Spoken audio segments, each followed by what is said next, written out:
রাজস্থানের বিকানের জেলা আর তার ভেতরে অবস্থিত একটি ছোট্ট গ্রাম নওলগড়। দূর দূর পর্যন্ত ছড়িয়ে থাকা জ্বলন্ত বালুর ঢিবি, ঝড়ের মতো বইতে থাকা তপ্ত লু আর আকাশ থেকে যেন আগুন হয়ে নেমে আসা রোদ। এখানকার জীবন ছিল ঠিক মরুভূমির মতোই শুকনো, কঠিন ও বিষণ্ণ।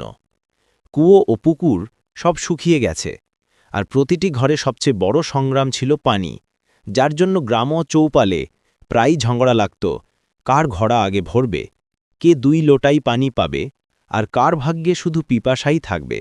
এই গ্রামেই থাকত 16 বছরের এক ছেলে ইরফান, যার বয়স কম হলেও দায়িত্বের বোঝা তার কাঁধকে আগেই নত করে ফেলেছিল। তার বাবা পুরনো এক ট্রাকে হেল্পারের কাজ করতেন, যাদের আয় এতটাই কম যে মাসের রেশানো কোনো অলৌকিকতায় পূরণ হতো। তার মা অন্যের বাড়িতে ঝাড়ু মোছা করতেন, তবেই চুলায় কোনোভাবে আগুন জ্বলত। তাদের ঘর ছিল মাটি আর টাট দিয়ে বানানো ছোট্ট একটি ঘর, যেখানে গরমে ছাদের ফাঁক দিয়ে রোদ ঢুকে পড়ত আর বৃষ্টিতে পানি টপ টপ করে পড়ত। ইরফানের সকাল ছিল গ্রামের অন্য বাচ্চাদের মতো নয়। ভোর 4টায় উঠে মাথায় খালি মটকা তুলে 5 কিলোমিটার দূরের কুয়োর পথে হাঁটা শুরু। পথে তপ্তবালি তার খালি পা জ্বালিয়ে দিত, কিন্তু পানি আনাটা ছিল বাধ্যতামূলক। অনেক সময় কুয়োর কাছে এমন ভিড় হতো যে ঘণ্টার পর ঘণ্টা লাইনে দাঁড়িয়ে থাকতে হতো, আর যখন ঘোড়া ভরে বাড়ি ফিরত তখন সূর্য মাথার ওপরে চড়ত। তারপর মাকে কাজে সাহায্য করা, ছোট ভাই বোনদের তৈরি করে দেওয়া, আর নিজে কোনোভাবে স্কুলে পৌঁছনো। তার কাছে ছিল মাত্র একটি ইউনিফর্ম, ফাটা, যেটা তাকে প্রতি রাতে ধুয়ে পরদিন সকালে পরতে হতো, আর পায়ে ছিল ভাঙা স্যান্ডেল, যেখান থেকে হাঁটলে মাটি দেখা যেত। ক্লাসে বাচ্চারা তাকে নিয়ে হাসাহাসি করত, দেখো গরিবটা ইঞ্জিনিয়ার হতে চলেছে। কখনো ব্যঙ্গ, কখনো অপমান, কিন্তু ইরফান এসবের বাইরে তার বইয়ে ডুবে থাকত। তার বুকের ভেতর ছিল একটি স্বপ্ন, একদিন সে তার গ্রামের নাম রোশন করবে। আর সেই স্বপ্নই তাকে ভেঙে পড়তে দিত না। তার সবচেয়ে বড় শক্তি ছিল তার শিক্ষক শর্মা স্যার, যিনি একদিন ক্লাসে বলেছিলেন, পরিস্থিতি মানুষকে বদলে দেয়, কিন্তু সত্যিকারের বিজয়ী সেই যে পরিস্থিতিকে বদলে দেয়। এই কথাগুলো সোজা ইরফানের হৃদয়ে নেমে গিয়েছিল, আর সেদিন থেকেই সে ঠিক করে নিয়েছিল রাস্তাটা যত কঠিনই হোক সে পরিস্থিতিকে নিজের পরিশ্রমে বদলে ছাড়বে। কিছুদিন পর গ্রামে বিজ্ঞান প্রদর্শনের ঘোষণা হলো। খবর শুনে সব বাচ্চার মুখ উজ্জ্বল হয়ে উঠল, কিন্তু ইরফানের নাম শুনতেই সবাই হেসে উঠল। তোর কাছে না বই আছে, না যন্ত্রপাতি, তুই কি মডেল বানাবি? হাসাহাসি চলতেই থাকল। কিন্তু ইরফান চুপ রইল। সে জানত যাদের কাছে কিছুই নেই তাদের কাছে থাকে চিন্তা, আর সেটাই সবচেয়ে বড় শক্তি। সে গ্রাম থেকে কুড়িয়ে আনলো নানা রকমের ভাঙাচোরা জিনিস, পুরনো পাইপ, ভাঙা বালতি, খালি বোতল, আর বোনের খেলনাগাড়ি থেকে খুলে নেওয়া একটি ছোট মোটর। দিনরাত পরিশ্রম করল, হাতে ফোসকা পড়ে গেল, কিন্তু শেষ পর্যন্ত সে বানিয়ে ফেলল একটি ছোট মডেল, পানি বাঁচানোর সিস্টেম, যেখানে পাইপ দিয়ে ঝরে পড়া পানি ট্যাঙ্কে জমা হতো এবং সেখান থেকে ফিল্টার হয়ে কৃষিকাজে ব্যবহৃত হতো। প্রদর্শনীর দিনে বাচ্চারা তাদের চকচকে মডেল সাজিয়ে রাখল। কোথাও বিদ্যুতে চলা গাড়ি, কোথাও দামি কেমিক্যালের পরীক্ষা, সবাই দেখছিল। তারপর এলো ইরফানের পালা। তার মডেল সাধারণ হলেও যখন সে বোঝাতে শুরু করল এই সিস্টেম আমাদের গ্রামের মতো জায়গায় প্রতিটি ফোঁটা পানি বাঁচাতে পারে, তখন পুরো হল নীরব হয়ে গেল। বিচারক জিজ্ঞেস করলেন, এত অসাধারণ ধারণা কোথা থেকে এলো? ইরফান মাথা নিচু করে ধীরে বলল, এটা আমার গ্রামের প্রয়োজন, আমি শুধু সেখান থেকেই ভাবলাম। সেই মুহূর্তে তার জীবনের অন্ধকারে প্রথমবারের মতো আশার আলো জ্বলে উঠল।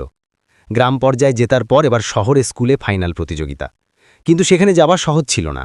বাড়িতে প্রতিদিনের খাবারই কষ্টে জোটে, বাস ভাড়া খুবই বেশি। তখন তার মা নিজের ছোট্ট রূপার পায়েল আর কানের দুল বন্ধক রাখলেন, আর তাকে বিদায় দিতে গিয়ে মাথায় হাত রেখে বললেন, বাবা তুই শুধু নিজের নয়, পুরো গ্রামের স্বপ্ন নিয়ে যাচ্ছিস। এই কথা তার হৃদয়ে আগুন জ্বালিয়ে দিল। প্রথমবার শহরে গিয়ে সে তাকিয়ে রইল উঁচু দালান, সাজানো রাস্তা, ঠান্ডা এসি হল, আর বড় বড় স্কুলের ছাত্রদের দামি মডেল। কেউ বানিয়েছে সোলার কার, কেউ বানিয়েছে ড্রোন বা ওয়াটার পিউরিফিকেশন মেশিন। সবাই ইংরেজিতে আত্মবিশ্বাসে ভরা প্রেজেন্টেশন দিচ্ছে। ইরফান যেন অন্য এক দুনিয়ায় এসে পড়ল। তার ভিতরে ভয় ঢেউ তুলল, হাত ঘামল, গলা শুকিয়ে গেল। তার পালা এলে কোনোভাবে সাহস নিয়ে এসে মডেল রাখল। শুরুটা ঠিকঠাক হলেও হঠাৎ মোটর আটকে গেল, আর পানি চলা বন্ধ হলো। পুরো হল হাসিতে ফেটে পড়ল। গ্রামের ছেলে টেকনোলজি কি জানে? ইরফানের চোখে পানি এসে গেল, মন ভেঙে পড়ল। তখনই মনে পড়ল মায়ের ভেজা চোখ, বাবার ক্লান্ত মুখ, আর স্যার বলেছিলেন, হাল ছেড়ো না। সে হেরে না গিয়ে মঞ্চেই ঝুঁকে মোটর খুলল, আটকে থাকা মাটি বের করে আবার লাগালো, আর যেন অলৌকিকভাবে মোটেল চালু হয়ে গেল। পানি আবার ট্যাঙ্কে জমা হতে লাগলো, পরিষ্কার হয়ে মাঠের দিকে যেতে লাগলো। পুরো হল হাততালিতে গর্জে উঠল। ফল ঘোষণা হলো, ইরফানের মডেল দ্বিতীয় হলো, আর তার জন্য সেটাই ছিল সোনার থেকেও দামি। সে পেল স্কলারশিপ, RTU কলেজে ভর্তির সুযোগ, আর সরকারের সম্মাননা। গ্রামে ফিরে সে দেখল, যারা তাকে নিয়ে হাসত তারাই এখন উদাহরণ হিসেবে তার কথা বলে। বাচ্চারা দৌড়ে এসে বলে, ইরফান ভাইয়া আমাদের গ্রামের হিরো। সে বুঝল, হারজিত সবার জীবনেই আসে, কিন্তু আসল পার্থক্য হলো তুমি হারলে ভেঙে পড়ো নাকি লড়ে যাও। কলেজে গিয়ে সে দেখল, তার মতো অনেক শিশুই আছে যাদের স্বপ্ন দারিদ্র্যে চাপা পড়ে যায়। কেউ মেধাবী, কিন্তু বই কেনার টাকা নেই।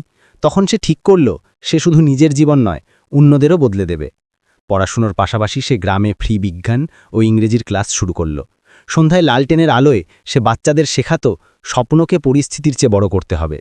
ধীরে ধীরে তার পরিশ্রম আলোচনা হয়ে গেল। পত্রিকায় খবর, টিভিতে সাক্ষাৎকার, টক শো, পুরস্কার, সব জায়গায় তাকে ডাকা শুরু হলো। কিন্তু ইরফানের স্বপ্ন আরও বড়।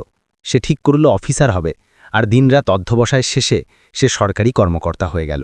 আজ সে তার গ্রাম ও আশেপাশে পানি বাঁচাতে নতুন নতুন প্রযুক্তি বসিয়েছে। ছোট tank, pipeline, rain water harvesting, সব মিলিয়ে এককালের পিপাসার গ্রাম নওগড় আজ উদাহরণ। গ্রামের লোকেরা এখন গর্ব করে বলে, ইরফান আমাদের গ্রামের নাম রোশন করে দিয়েছে। তার গল্প আমাদের শেখায়, পরিস্থিতি যত কঠিনই হোক, মানুষের সবচেয়ে বড় শক্তি তার সাহস। ব্যর্থতায় হার মানবে না, কারণ সত্যিকারের হিরো সেই যে পড়ে গিয়ে উঠে দাঁড়ায়। একসময় যে দুনিয়া তোমাকে দুর্বল ভাবত, সেদিনই সে তোমাকে উদাহরণ মেনে হাততালি দেবে। ভাঙা স্যান্ডেল আর পুরনো ইউনিফর্ম দিয়ে শুরু হওয়া এই যাত্রা আজ হাজারো শিশুর প্রেরণা, এবং প্রমাণ করে যে মানুষ যদি মন থেকে চায়, তাহলে মরুভূমিতেও স্বপ্নের নদী বইয়ে দিতে পারে।